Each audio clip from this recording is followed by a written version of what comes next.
नमस्कार, India voice देख रहे हैं आप और मैं हूं आपके साथ शिवम दुबे। बुलेटिन की शुरुआत करेंगे। आपको बता दें कि एयर इंडिया से जुड़ी बड़ी खबर आपको बता दें कि एयर इंडिया एक्सप्रेस ने 25 क्रू मेंबर्स को बर्खास्त कर दिया है। तो इस वक्त की बड़ी खबर हम आपको बता रहे हैं, एयर इंडिया से जुड़ी हुई 200 से ज्यादा क्रू मेंबर्स ने एक साथ छुट्टी ली और जिसके बाद एयर इंडिया ने 200 से ज्यादा क्रू मेंबर्स को एक साथ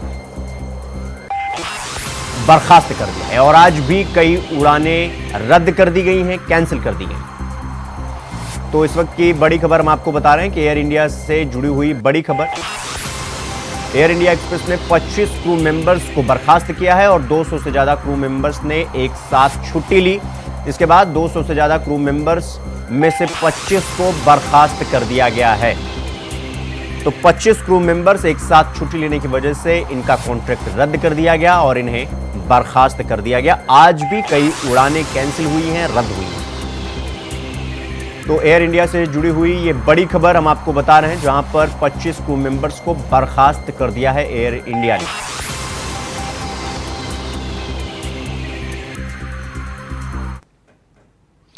तो रायपुर से जुड़ी बड़ी खबर आपको बता दें कि महादेव सट्टा ऐप के मामले में बड़ी कार्रवाई हुई है। एसीबी और ईओडब्ल्यू की बड़ी कार्रवाई देखने को मिली है। तो दुर्ग समेत प्रदेश के कई शहरों में 30 जगहों पर छापेमारी हुई है। महादेव सट्टा ऐप के मामले में लगातार कार्रवाई की जा रही है और ईओडब्ल्यू और एसीबी ने बड़ी कार्रवाई की है।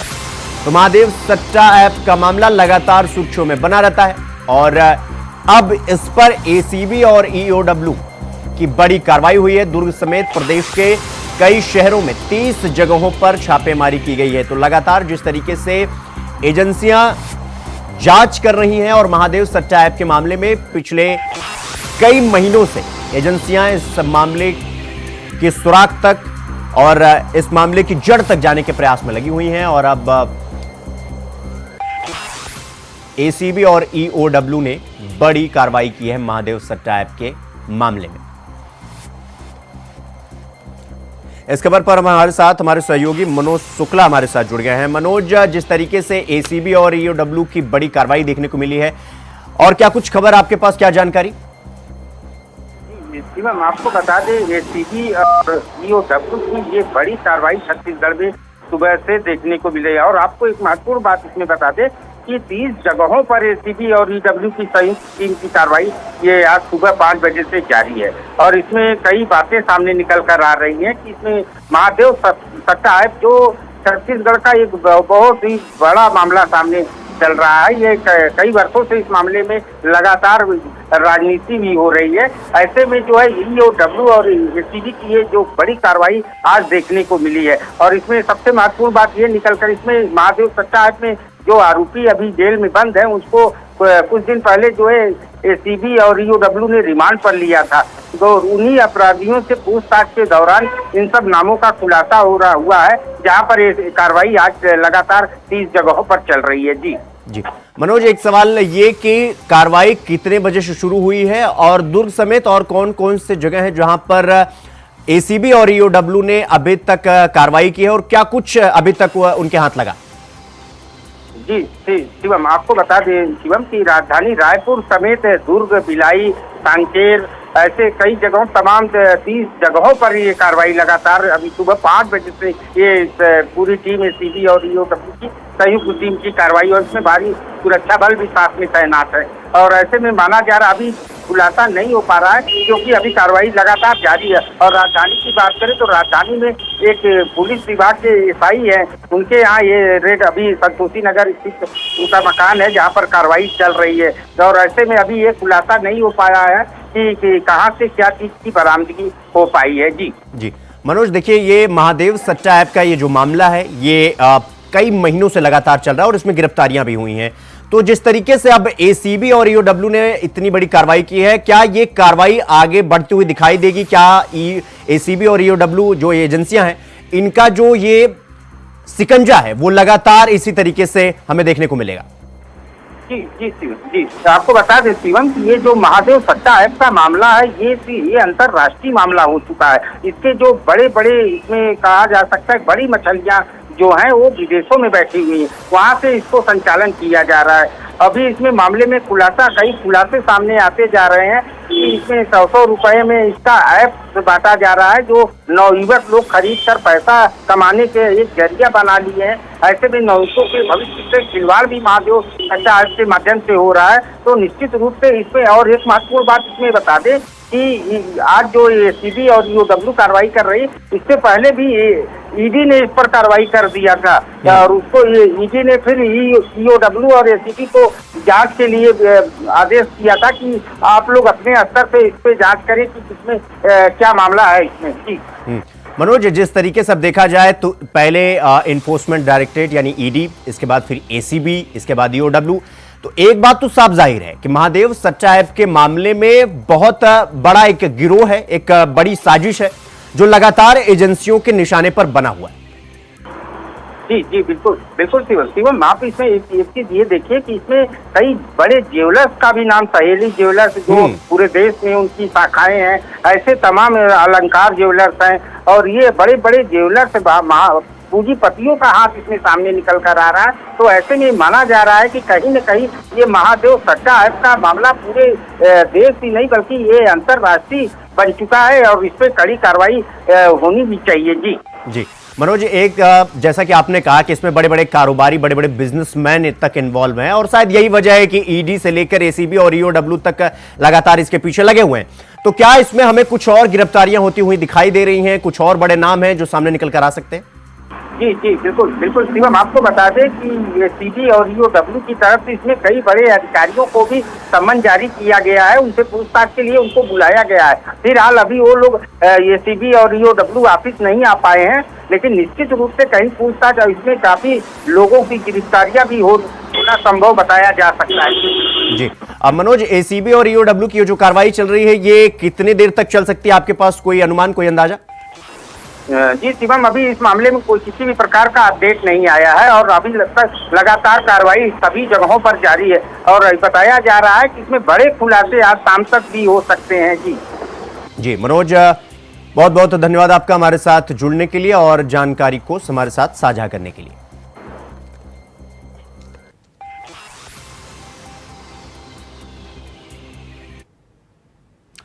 तो लखनऊ से जुड़ी हुई बड़ी खबर आपको बता दें कि अखिलेश यादव ने बीजेपी पर निशाना साधा है। उन्होंने कहा कि कोरोना वैक्सीन को लेकर बीजेपी पर वो निशाना साधते हुए बोले कि बीजेपी ने करोड़ों लोगों की जान को खतरे में डाल दिया है और करोड़ों के चंदे के लालच में आकर खतरे में आम जनता की जान को डाल दिया है। तो अखिलेश यादव का कोरोना वैक्सीन को लेकर यह बड़ा हमला है और पिछले कई दिनों से जिस तरीके से विपक्ष लगातार वैक्सीन को लेकर सवाल उठा रहा है और अब इस पर समाजवादी पार्टी के सर्वेसर्वा सपा अध्यक्ष अखिलेश यादव ने भी जुबानी हमला बोला है। उन्होंने कहा कि कोरोना वैक्सीन जो है वो बीजेपी ने करोड़ों लोगों की जान को खतरे में डाल दिया है। तो वैक्सीन जो पहले कल तक जान बचाने के लिए थी, अब विपक्ष वही पलटवार कर रहा है कि विपक्ष जिस तरीके से वैक्सीन लोगों को लगाया गया, लोगों की जान के साथ खिलवाड़ किया गया।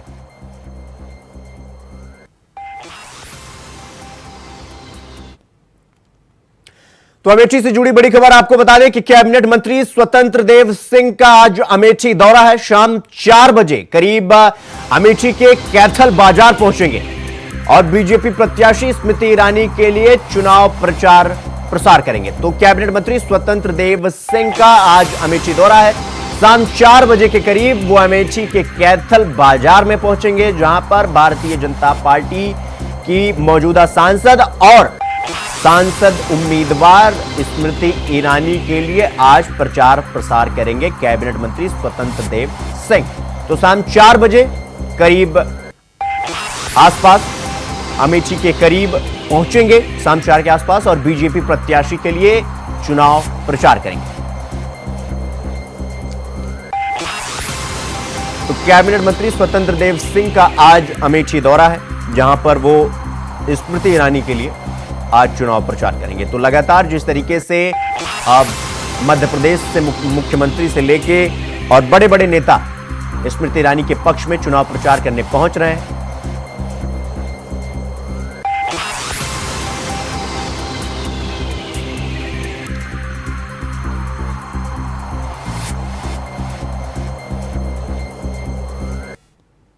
बुलेटिन में रुकेंगे एक छोटे से ब्रेक के लिए। खबरों का सिलसिला जारी है, फौरन लौट रहे हैं। ब्रेक के बाद एक बार फिर आप सबका स्वागत है मेरे साथ। रुक करेंगे अगली खबर की ओर। आपको बता दें कि खबर रायबरेली से है, जहां प्रियंका गांधी के भाई राहुल गांधी के लिए वोट मांगने निकली हैं, तो वही अपनों के बीच घुल मिल रही। आपको बता दें कि प्रियंका गांधी नुक्कड़ सभाओं के बाद रास्ते में बच्चों से मिली, जहां प्रियंका गांधी ने एक बच्ची से पूछा कि तुम क्या बनना चाहती हो। बच्ची ने कहा कि मैं आपकी तरह बनना चाहती हूं, जिसके बाद प्रियंका गांधी ने कहा कि मैं तो नेता हूं, तो वही बच्ची ने कहा कि मैं भी नेता ही बनना चाहती हूं, मैं नेता ही बनूं। प्रियंका गांधी ने एक बूढ़ी मां को गले लगाया तो वो भावुक होकर पुलिस की शिकायत कर बैठी, जिसके बाद प्रियंका गांधी के साथियों ने बच्ची और बूढ़ी मां का नंबर नोट कर शिवगढ़ के लिए रवाना हुआ।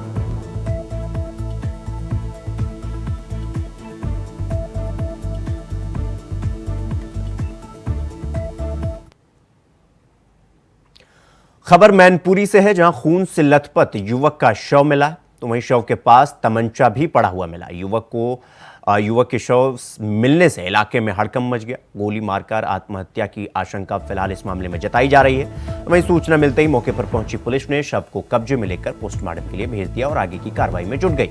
घटना थाना किशनी इलाके के रायहार रोड की बताई जा रही है।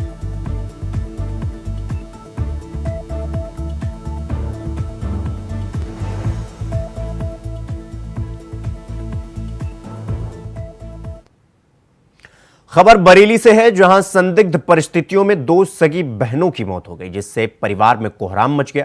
आपको बता दें कि एक का शव फांसी के फंदे और दूसरे का शव जमीन पर पड़ा हुआ मिला। सूचना मिलते ही मौके पर पहुंची पुलिस ने शवों को कब्जे में लेकर पोस्टमार्टम के लिए भेज दिया और जांच पड़ताल में जुट गई। घटना फतेहगंज पश्चिमी थाना क्षेत्र के सफरी गांव की बताई जाती है।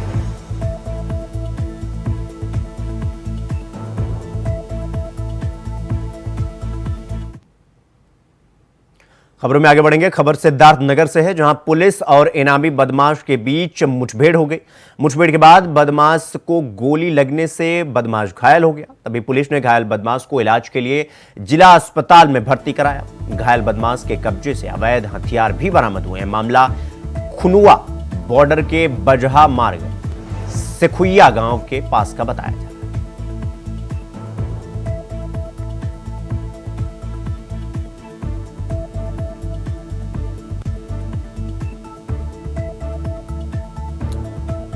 तो पुलिस और इनामी बदमाश के बीच मुठभेड़ हुई और जहां पर बदमाश को गोली लगने से बदमाश घायल हुआ, जिसके बाद पुलिस उसे जिला अस्पताल में भर्ती कराई और घायल बदमाश के कब्जे से अवैध हथियार बरामद हुए हैं। तो पुलिस से मुठभेड़ में बदमाश घायल हुआ, जिसके बाद घायल बदमाश को पुलिस जिला अस्पताल लेके गई और बदमाश के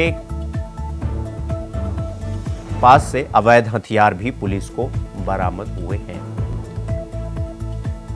तो मुठभेड़ में बदमाश गोली लगने से घायल हुआ।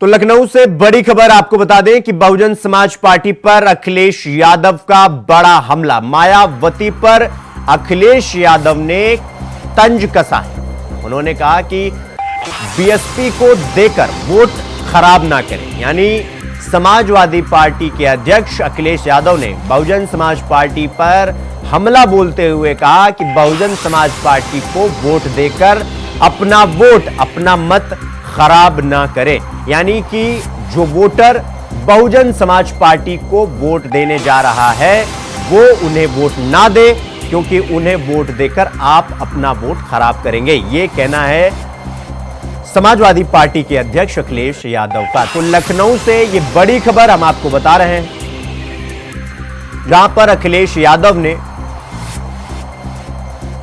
सीधा मुकाबला मैं अपील करूंगा संविधान बचाने के लिए, लोकतंत्र बचाने के लिए कोई भी अपना वोट खराब न करें। भारतीय जनता पार्टी से सीधा मुकाबला समाजवादी लोग कर रहे हैं। मैं तमाम बहुजन समाज के लोगों से और तमाम वो लोग जो बाबा साहब के रास्ते पे चलते हैं उन सब से मैं अपील करता हूं कि अपना वोट ना खराब करें इस चुनाव में। लोकतंत्र को बचाने के लिए, बाबा साहब भीमराव अम्बेडकर जी का संविधान बचाने के लिए, आरक्षण बचाने के लिए, शिक्षा को बचाने के लिए समाजवादियों की मदद। तो खबरों में आगे बढ़ेंगे। एक और बड़ी खबर के साथ आपको बता दें कि लखनऊ से जुड़ी हुई ये बड़ी खबर आपको बता दें कि बहुजन समाज पार्टी ने अपने प्रत्याशियों की एक और लिस्ट जारी की है। यहां पर कुशीनगर से शुभ नारायण चौहान को उम्मीदवार बनाया गया है, तो देवरिया से संदेश यादव को प्रत्याशी बनाया गया है। तो 2 सीट पर बहुजन समाज पार्टी ने अपने प्रत्याशी के नाम का ऐलान किया है। कुशीनगर से शुभ नारायण चौहान और देवरिया से संदेश यादव को प्रत्याशी बनाया गया है। तो बहुजन समाज पार्टी ने अपने प्रत्याशियों की एक और लिस्ट जारी की है, जहां पर कुशीनगर से शुभ नारायण चौहान को बहुजन समाज पार्टी ने उम्मीदवार बनाया है, तो देवरिया से संदेश यादव को प्रत्याशी बनाया गया है।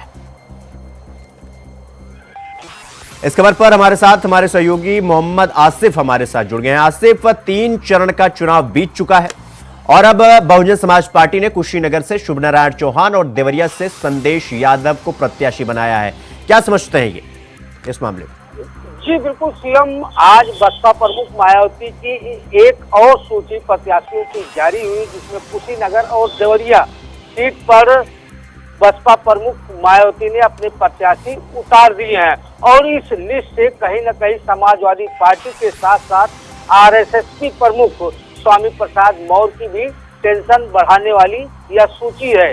अभी तक यह कयास लगाया जा रहा था कि आरएसएस की प्रमुख स्वामी प्रसाद मौर्य बसपा में शामिल हो सकते हैं और कुशीनगर से बसपा के सिंबल पर चुनाव लड़ सकते हैं, लेकिन यहाँ पर बसपा प्रमुख मायावती ने आरएसएस की प्रमुख स्वामी प्रसाद मौर्य के साथ दांव खेल दिया और स्थिति साफ कर दी और यहाँ से शुभ नारायण चौहान को प्रत्याशी घोषित कर दिया है। ऐसे में जो अटकलें थी, अब उस पर पूरी तरह से विराम लग गया है। वही यह भी कहा जा रहा है कि शुभ नारायण चौहान तो जिस तरह से मैदान में उतरे हैं, उससे कहीं न कहीं स्वामी प्रसाद मौर्य और समाजवादी पार्टी प्रत्याशी दोनों की टेंशन बढ़ती दिख रही है। फिलहाल जिस तरह से बसपा प्रमुख मायावती फूंक फूंक कर कदम रख रही हैं और खुद पूरी कमान अब अपने हाथों में ले ली हैं, और किस तरह मात दी जाए समाजवादी पार्टी को, एनडीए को,